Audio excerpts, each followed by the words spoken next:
17. From 1 Samuel, chapter 20. David now fled from Naioth in Ramah and found Jonathan. "What have I done?" he exclaimed. "What is my crime? How have I offended your father that he is so determined to kill me?" "That's not true," Jonathan protested. "You are not going to die. He always tells me everything he's going to do, even the little things. I know my father wouldn't hide something like this from me. It just isn't so." Then David took an oath before Jonathan and said, "Your father knows perfectly well about our friendship, so he has said to himself, 'I won't tell Jonathan. Why should I hurt him?' But I swear to you that I am only a step away from death. I swear it by the Lord and by your own soul." "Tell me what I can do to help you," Jonathan exclaimed.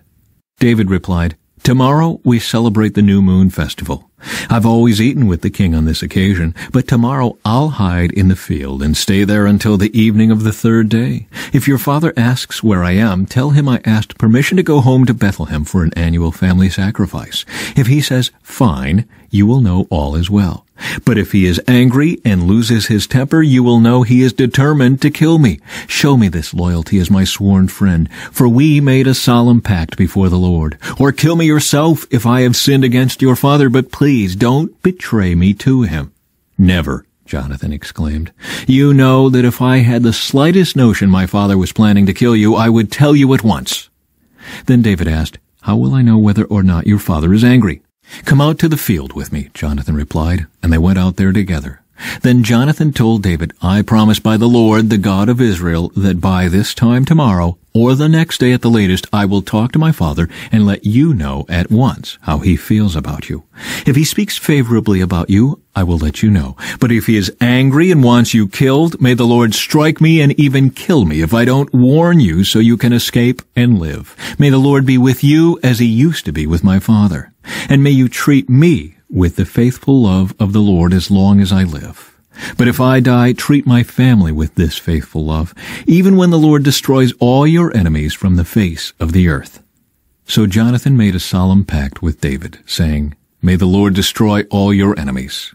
And Jonathan made David reaffirm his vow of friendship again, for Jonathan loved David as he loved himself. Then Jonathan said, "Tomorrow we celebrate the new moon festival. You will be missed when your place at the table is empty. The day after tomorrow, toward evening, go to the place where you hid before and wait there by the stone pile. I will come out and shoot 3 arrows to the side of the stone pile as though I were shooting at a target. Then I will send a boy to bring the arrows back. If you hear me tell him, 'They're on this side,' then you will know, as surely as the Lord lives, that all is well and there is no trouble. But if I tell him, 'Go farther, the arrows are still ahead of you,' then it will mean that you must leave immediately, for the Lord is sending you away. And may the Lord make us keep our promises to each other, for he has witnessed them." So David hid himself in the field, and when the new moon festival began, the king sat down to eat. He sat at his usual place against the wall, with Jonathan sitting opposite him, and Abner beside him. But David's place was empty. Saul didn't say anything about it that day, for he said to himself, "Something must have made David ceremonially unclean." But when David's place was empty again the next day, Saul asked Jonathan, "Why hasn't the son of Jesse been here for the meal either yesterday or today?" Jonathan replied, "David earnestly asked me if he could go to Bethlehem. He said, 'Please let me go, for we are having a family sacrifice. My brother demanded that I be there, so please let me get away to see my brothers. That's why he isn't here at the king's table.'" Saul boiled with rage at Jonathan. "You stupid son of a whore," he swore at him. "Do you think I don't know that you want him to be king in your place, shaming yourself and your mother? As long as that son of Jesse is alive, you'll never be king. Now go and get him so I can kill him." "But why should he be put to death?" Jonathan asked his father. "What has he done?" Then Saul hurled his spear at Jonathan, intending to kill him. So at last Jonathan realized that his father was really determined to kill David. Jonathan left the table in fierce anger and refused to eat on that second day of the festival, for he was crushed by his father's shameful behavior toward David. The next morning, as agreed, Jonathan went out into the field and took a young boy with him to gather his arrows. "Start running," he told the boy, "so you can find the arrows as I shoot them." So the boy ran, and Jonathan shot an arrow beyond him. When the boy had almost reached the arrow, Jonathan shouted, "The arrow is still ahead of you! Hurry! Hurry, don't wait!" So the boy quickly gathered up the arrows and ran back to his master. He, of course, suspected nothing. Only Jonathan and David understood the signal.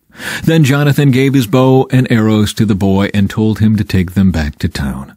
As soon as the boy was gone, David came out from where he had been hiding near the stone pile. Then David bowed 3 times to Jonathan with his face to the ground.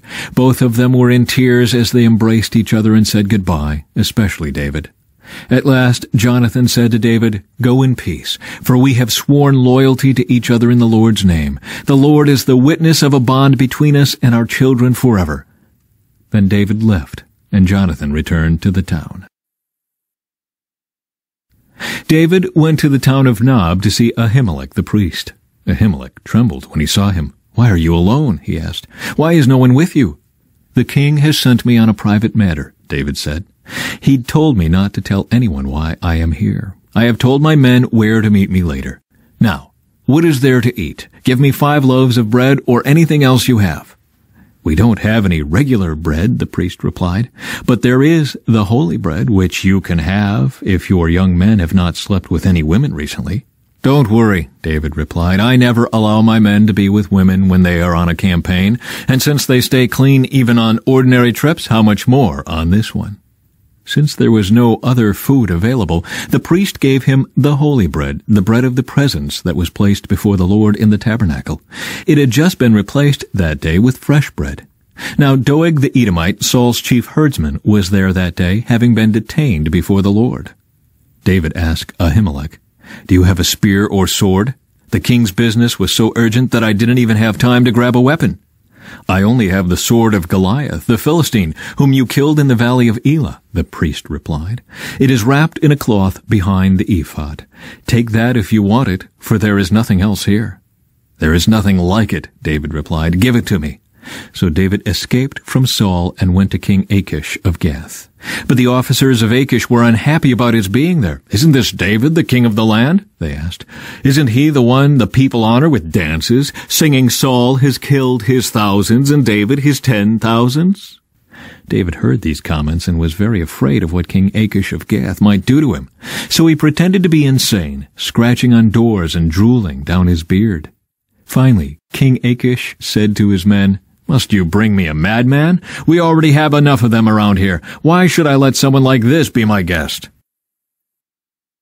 From John, chapter 9. As Jesus was walking along, he saw a man who had been blind from birth. "Rabbi," his disciples asked him, "why was this man born blind? Was it because of his own sins or his parents' sins?" "It was not because of his sins or his parents' sins," Jesus answered. "This happened so the power of God could be seen in him. We must quickly carry out the tasks assigned us by the one who sent us. The night is coming, and then no one can work. But while I am here in the world, I am the light of the world." Then he spit on the ground, made mud with the saliva, and spread the mud over the blind man's eyes. He told him, "Go wash yourself in the pool of Siloam." Siloam means sent. So the man went and washed and came back seeing. His neighbors and others who knew him as a blind beggar asked each other, "Isn't this the man who used to sit and beg?" Some said he was, and others said, "No, he just looks like him." But the beggar kept saying, "Yes, I am the same one." They asked, "Who healed you? What happened?" He told them, "The man they called Jesus made mud and spread it over my eyes and told me, 'Go to the pool of Siloam and wash yourself.' So I went and washed, and now I can see." "Where is he now?" they asked. "I don't know," he replied. Then they took the man who had been blind to the Pharisees, because it was on the Sabbath that Jesus had made the mud and healed him. The Pharisees asked the man all about it. So he told them, "He put the mud over my eyes, and when I washed it away, I could see." Some of the Pharisees said, "This man Jesus is not from God, for he is working on the Sabbath." Others said, "But how could an ordinary sinner do such miraculous signs?"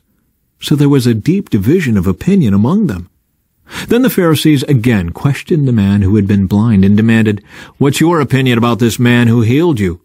The man replied, "I think he must be a prophet." The Jewish leaders still refused to believe the man had been blind and could now see, so they called in his parents.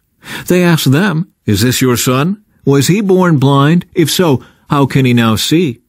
His parents replied, "We know this is our son and that he was born blind, but we don't know how he can see or who healed him. Ask him. He is old enough to speak for himself." His parents said this because they were afraid of the Jewish leaders, who had announced that anyone saying Jesus was the Messiah would be expelled from the synagogue. That's why they said, "He is old enough, ask him." So for the second time they called in the man who had been blind and told him, "God should get the glory for this because we know this man Jesus is a sinner." "I don't know whether he is a sinner," the man replied, "but I know this, I was blind, and now I can see." "But what did he do?" they asked. "How did he heal you?" "Look," the man exclaimed, "I told you once. Didn't you listen? Why do you want to hear it again? Do you want to become his disciples too?" Then they cursed him and said, "You are his disciple, but we are disciples of Moses. We know God spoke to Moses, but we don't even know where this man comes from." "Why, that's very strange," the man replied. "He healed my eyes, and yet you don't know where he comes from? We know that God doesn't listen to sinners, but he is ready to hear those who worship him and do his will. Ever since the world began, no one has been able to open the eyes of someone born blind. If this man were not from God, he couldn't have done it." "You were born a total sinner," they answered. "Are you trying to teach us?" And they threw him out of the synagogue. Spiritual blindness. When Jesus heard what had happened, he found the man and asked, "Do you believe in the Son of Man?" The man answered, "Who is he, sir? I want to believe in him." "You have seen him," Jesus said, "and he is speaking to you." "Yes, Lord, I believe," the man said, and he worshipped Jesus. Then Jesus told him, "I entered this world to render judgment, to give sight to the blind, and to show those who think they see that they are blind." Some Pharisees who were standing nearby heard him and asked, "Are you saying we're blind?" "If you were blind, you wouldn't be guilty," Jesus replied. "But you remain guilty because you claim you can see." Psalm 113. Praise the Lord. Yes, give praise, O servants of the Lord. Praise the name of the Lord. Blessed be the name of the Lord now and forever. Everywhere, from east to west, praise the name of the Lord. For the Lord is high above the nations. His glory is higher than the heavens. Who can be compared with the Lord our God, who is enthroned on high? He stoops to look down on heaven and on earth. He lifts the poor from the dust and the needy from the garbage dump. He sets them among princes, even the princes of his own people. He gives the childless woman a family, making her a happy mother. Praise the Lord. When the Israelites escaped from Egypt, when the family of Jacob left that foreign land, the land of Judah became God's sanctuary, and Israel became his kingdom. The Red Sea saw them coming and hurried out of their way. The water of the Jordan River turned away. The mountains skipped like rams, the hills like lambs. What's wrong, Red Sea, that made you hurry out of their way? What happened, Jordan River, that you turned away? Why, mountains, did you skip like rams? Why, hills, like lambs? Tremble, O earth, at the presence of the Lord, at the presence of the God of Jacob. He turned the rock into a pool of water. Yes, a spring of water flowed from solid rock. From Proverbs.